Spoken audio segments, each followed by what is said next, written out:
So yesterday, some really sad news. WWE released a ton of superstars, which of course has implications on the roster for WWE 2K22.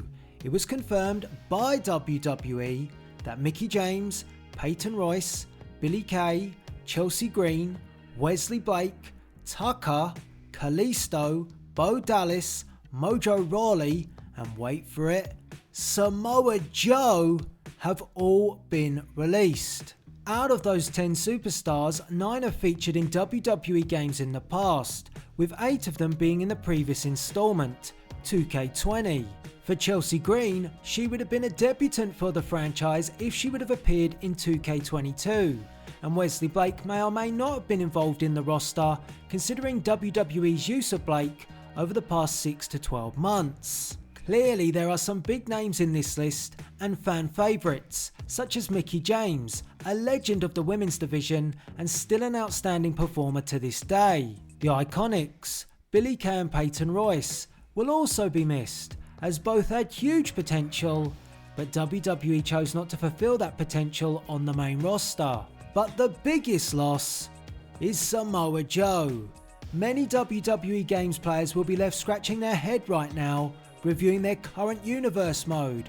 I myself consider Joe as a top guy and would book him that way. So this news is hugely disappointing, as we won't be able to utilise Joe's talent in 2K22, as I'm pretty confident anyone that is released up until this point won't be making the next WWE game.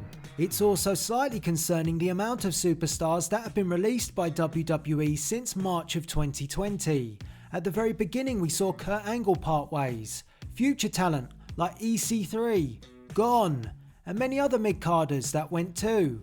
And then, just a month or so ago, legends such as Sting, The Big Show and Christian joined up with already released talent Gallows and Anderson by signing for AEW. Of course, the other way to look at it is that all this released talent makes room for some fresh faces to be added to the 2K22 roster, but it will depend if 2K can keep up with an ever depleting roster, as scanning superstars takes time and planning, and there's always a cut-off point to get this work done.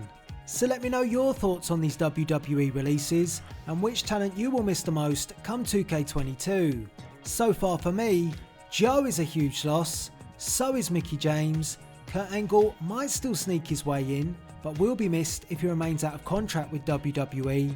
And let's not forget my favourite wrestler, Sting, who just a few years back was involved with 2K in one of the biggest reveals for the franchise, being 2K's 2K15 pre-order bonus. Have your say in the comments, and make sure you subscribe to the channel for more WWE 2K22 conversation, and thanks for watching.